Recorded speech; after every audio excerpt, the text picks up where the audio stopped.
Hello guys, this is Zgood and we are back for another tutorial episode on Minesuperior Survival Emerald. Today we are showing yet another way to make money, but today we are showing you an effective way to place your spawners, to build your spawner room, and to have basically everything you need so that you can make your own spawner farm and make a decent amount of money of it. So there's a couple tips and tricks you need to know before starting to build this. They are very important. They will maximize your profits out of the farm. So make sure you follow all of these and your farm will be successful and be pulling in a whopping 300k at least from every chunk collector every 3 hours. So I've been told. I've seen some numbers, but they do seem correctly from what my farm is making compared to theirs. But let's have a look at my farm. It's nowhere near finished, but we're gonna take a look at it. So I'm currently at Warp Zombo. Don't know if it's currently private or not, but this is Warp Zombo. Now, there's a couple things you need to know about spawner farms. They are very, very costly. Basically, every spawner sells for anywhere near 500k, I think, and they're very costly. So to get a spawner stack like these, you're probably 40 mil off, basically like that. You also need to dig out this entire room, way lower than this one is, but seeing as I wasn't too bothered, some zombies aren't dying, which is annoying. And I could place lava down there, but I'm not gonna. You could use lava. Thing is, a lot of mobs will take a lot of time to die, so that will just mean that they will be loaded in and basically cause more lag. So this way, if you let them all drop to their death, you will have a lot of less lag on your plane. Now, right down the middle, there is a little AFK part. So if you do Warp Zombo, you will spawn in there and you will be right in the middle, being all AFK at least.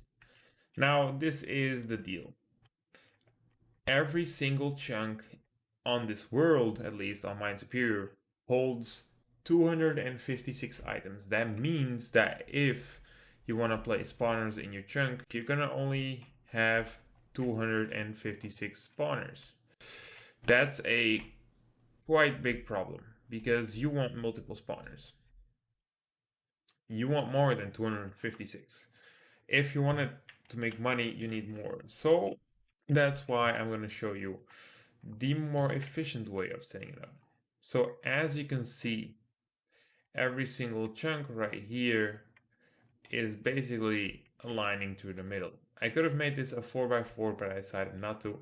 This basically is one which is in the corner of one of the chunks. So that's where my guy AFK is, in the corner of one of the 4 chunks.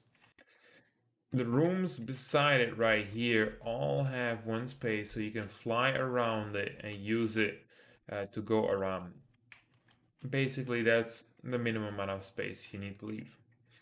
Now, every spawner right here has a gap in between of it. It gives a chance for the zombies to spawn. Currently, they're spawning on the outside of it because they still have a lot of room left to spawn. But as soon as I'm building out, this will mean that zombies will start spawning in between these gaps of these spawners. You can build them as low as you want, as long as the guy who's right here can reach all the spawners in the room. So why is it built in the 4 chunks? Well, for 2 reasons. With 4 chunks, I can place over 1048 spawners in this room. Secondly, I can use 4 different chunk collectors, which will reduce my tax reduction from every chunk collector. So basically, we'll leave you with more money every single time you AFK. Now, seeing as I don't have enough money because I give it away at 500 subs, so subscribe, hit the like button, leave a comment. But yeah, seeing as I don't have enough money to buy enough zombie spawners, so it makes it worthwhile to AFK a farm like this. My farm is currently under the very well known wheat farm. Now, this wheat farm is currently making even more money. I have found a trick which some of you do know, but some of you don't. I've seen some of you do it, same as me, try out the same, And to be honest, I was ignorant. I've never seen this, not for the long time I've been working with jobs. It's weird, but it's a very simple trick. You don't even have to do much. But basically, my yield from wheat without gaining a single level went from 15 bucks per wheat to at least 19 without gaining a single level. So you have to think about that trick. That trick will come in a later tutorial. I will announce it in the title because it's a very important trick which will get you even more money from your wheat farm. So do stay tuned to that. But yeah, this is the basics of the farm. Spawners I recommend using, definitely not spider. Spider is good, it's cheap, it's good for starting off. Problem is, string sells for 0.6, while rotten flesh sells for 1.4 and bone sell for 1.2. Well, you might say that's not a lot of difference and you get a lot of arrows. Yeah, but you're gonna need a lot of arrows, basically 20 for each kill, to get as much as the rotten flesh. So, the rotten flesh will always be better. It's a zombie spawn, it's pretty simple, doesn't leave bows lying around, only leaves armor, so it creates less lag, it pays you more money, and basically zombie spawners are more common than skelly, if I'm correct. I'm not sure, but it should be more common. So that's why I recommend using zombie spawners. If you don't have the money for zombie, try doing a spider farm setup. I have one currently under my Warp YouTube. So if you want to have a quick look at this, just go to Warp YouTube, drop down. It's all no fall damage, so you can just drop down. And these are the gate spider spawners. They have a gap of 2 blocks in between them so that the spiders can spawn and they're all across the platform. Currently, I'm having the same problem as I was in another place.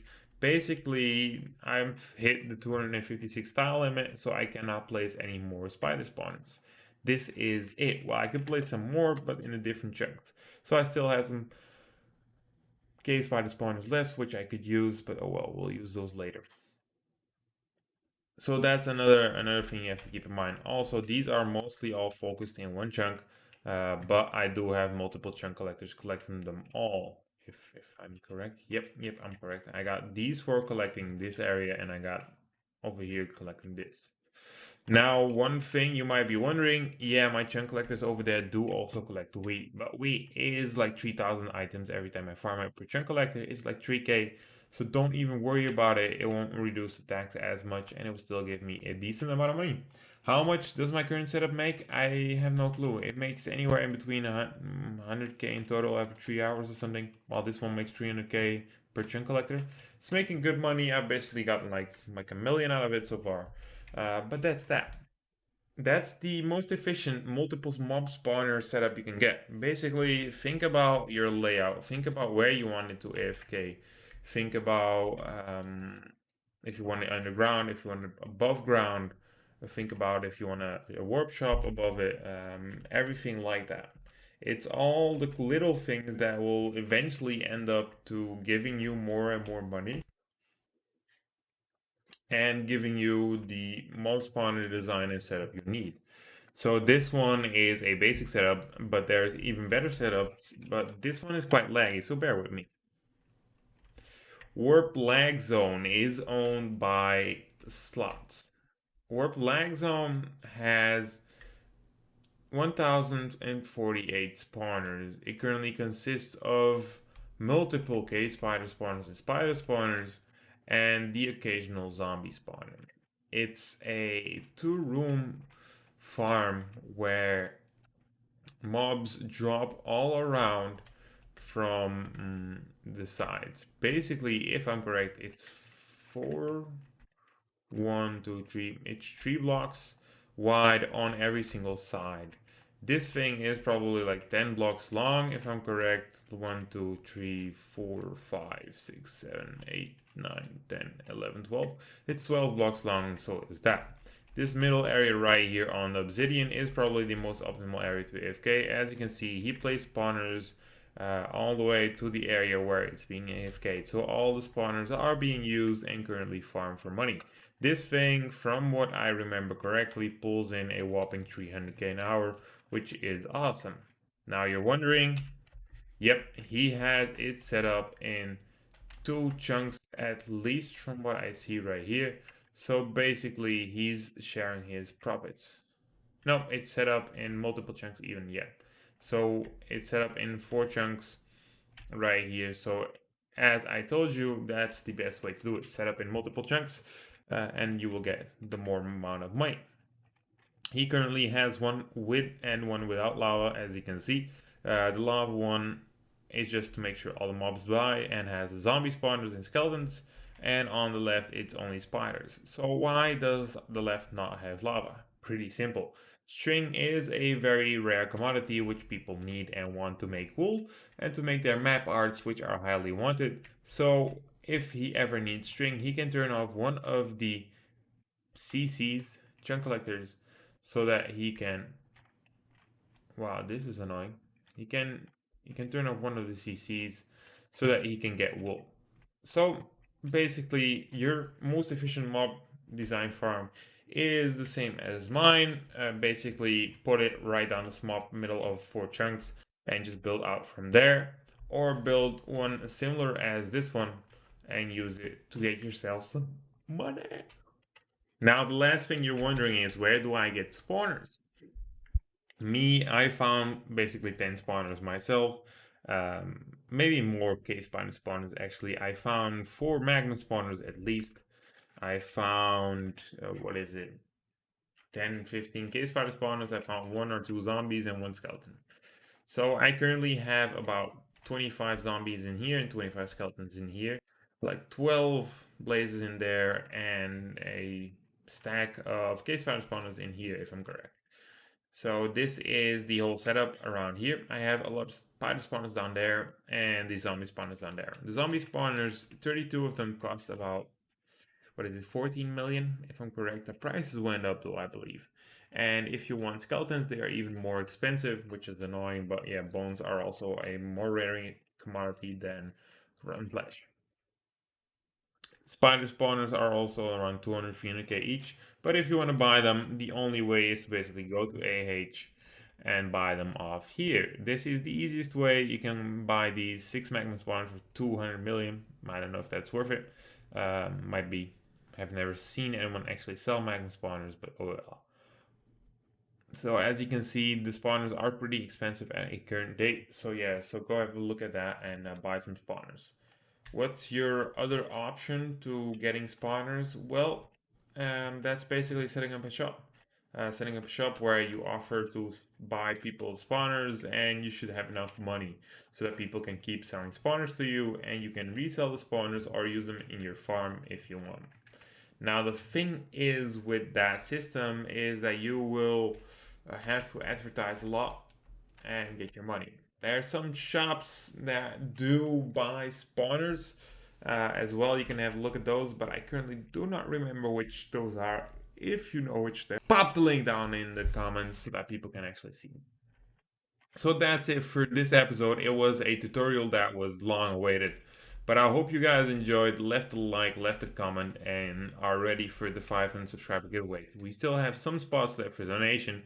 We currently ran out of spots for tier 5, but we are basically filling up this tier right here with whopping donations as well. I mean, because why not?